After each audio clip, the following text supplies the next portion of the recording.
Hi மக்களே, welcome to swap street. எல்லாருக்குமே happy morning. இன்றைக்கி என்னோடய பசங்களுக்கு நான் என்ன லஞ்சுக்கும் ஸ்நாக்ஸ்க்கும் கொடுத்தேன்றதை ஒரு குட்டி மினி விலாகாக பார்க்கலாம் வாங்க. ஸ்நாக்ஸ்க்கு பார்த்திங்கன்னா ப்ரெட்டும் ஜாமுன் தான் ஸ்ப்ரெட் பண்ணி கொடுத்துருந்தேன். கார்னர்ஸ் எல்லாம் கட் பண்ணிவிட்டு அதை குட்டி குட்டியாக கட் பண்ணி நான் வந்து ஸ்நாக்ஸ்க்கு கட்டி கொடுத்துருக்கேன். எப்போவுமே வந்து இந்த மாதிரி கார்னர்ஸ்லாம் கட் பண்ணிவிட்டு குட்டி குட்டியாக கட் பண்ணிங்கன்னா சாப்பிட்றதுக்கு ஈஸியாக ஒரு பைட்டாக எடுக்கிறதுக்கு நல்லாயிருக்கும். ஸோ நான் எப்போவுமே இந்த மாதிரி தான் கொடுப்பேன்.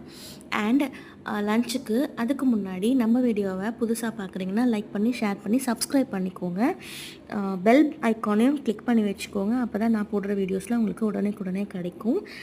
ரீசெண்ட் டேஸாக பார்த்திங்கன்னா லன்ச் பாக்ஸ் ஐடியாஸ் வந்து நம்ம வீடியோவில் நம்ம கொடுத்துட்ருக்கோம். யாருக்காவது யூஸ்ஃபுல்லாக இருந்துச்சுன்னா அது நல்லாயிருக்கும் இல்லையா? அதனால் நம்ம வந்து டெய்லி வந்து லன்ச் பாக்ஸ் ஐடியாஸ்ன்னு போட்டுக்கிட்டுருக்கோம். இன்றைக்கி வந்து நம்ம வீட்டில் வெள்ளை சாதமும் அதுக்கப்புறமா சவுச்சவும் சிறுபருப்பு போட்டு கூட்டு தான் பண்ணியிருக்கேன்.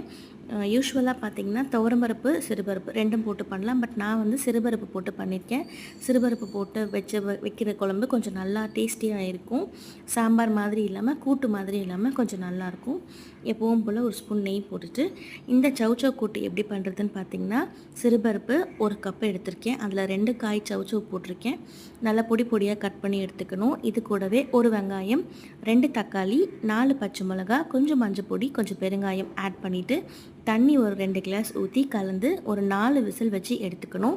அதுக்கப்புறமா தாளிக்கும் போது பார்த்திங்கன்னா ஒரு காஞ்ச மிளகாவை தாளிச்சிக்கணும். கிள்ளி போட்டு கொஞ்சம் கடுகு, கொஞ்சம் சீரகம், 4 வெந்தயம் வச்சு தாளிச்சிட்டு அது மேலே போட்டுக்கணும். அப்புறம் கொத்தமல்லி கருவேப்பிலை போட்டுட்டு இறக்கிட்டு ஒரு கொதி வரட்டும்னு இறக்குனிங்கன்னா ரொம்ப நல்லாயிருக்கும்.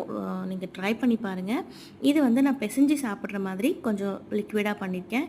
உங்களுக்கு வேணும்னா பெரட்டின மாதிரி பண்ணிங்கன்னா காரக்குழம்பு கூட தொட்டு சாப்பிட்றதுக்கு, அப்புறம் வந்து வேறு ஏதாவது சைட் டிஷ்ஷாக கூட நீங்கள் வச்சுக்கலாம். ரொம்ப நல்லாயிருக்கும். இதை வந்து நம்ம எடுத்துக்கிட்டோம். தொட்டு சாப்பிட்றதுக்கு என்ன பண்ணியிருக்கேன்னா மொச்சக்கொட்டை வந்து தொக்கு மாதிரி பண்ணியிருக்கேன். யூஸ்வலாக வந்து மொச்சக்கொட்டையோட உருளைக்கிழங்கு போட்டு கத்திரிக்காய் போட்டு பண்ணால் நல்லாயிருக்கும். பட் கத்திரிக்காய் போட்டால் பசங்க அவ்வளோவா விருப்பப்பட மாட்டாங்கன்ட்டு நான் வெறும் மொச்சக்கொட்டை மட்டும் போட்டிருக்கேன். இது வந்து பார்த்திங்கன்னா ஒரு 2 வெங்காயத்தை குட்டி குட்டியாக கட் பண்ணிவிட்டு மிளகாப்பொடி, மஞ்சள் பொடி, உப்பு போட்டு இஞ்சி பூண்டு பேஸ்ட் கொஞ்சமாக போட்டு நல்லா வதக்கி கொடுத்துட்டு தண்ணி போட்டு நல்லா வேக வச்சு பரட்டி எடுத்தோம்னா சூப்பராக ரெடி ஆகிடும். அண்ட் இந்த வீடியோ உங்களுக்கு பிடிச்சிருந்துச்சுன்னா லைக் பண்ணி ஷேர் பண்ணி சப்ஸ்கிரைப் பண்ணிக்கோங்க. தேங்க்ஸ் ஃபார் வாட்சிங். பை.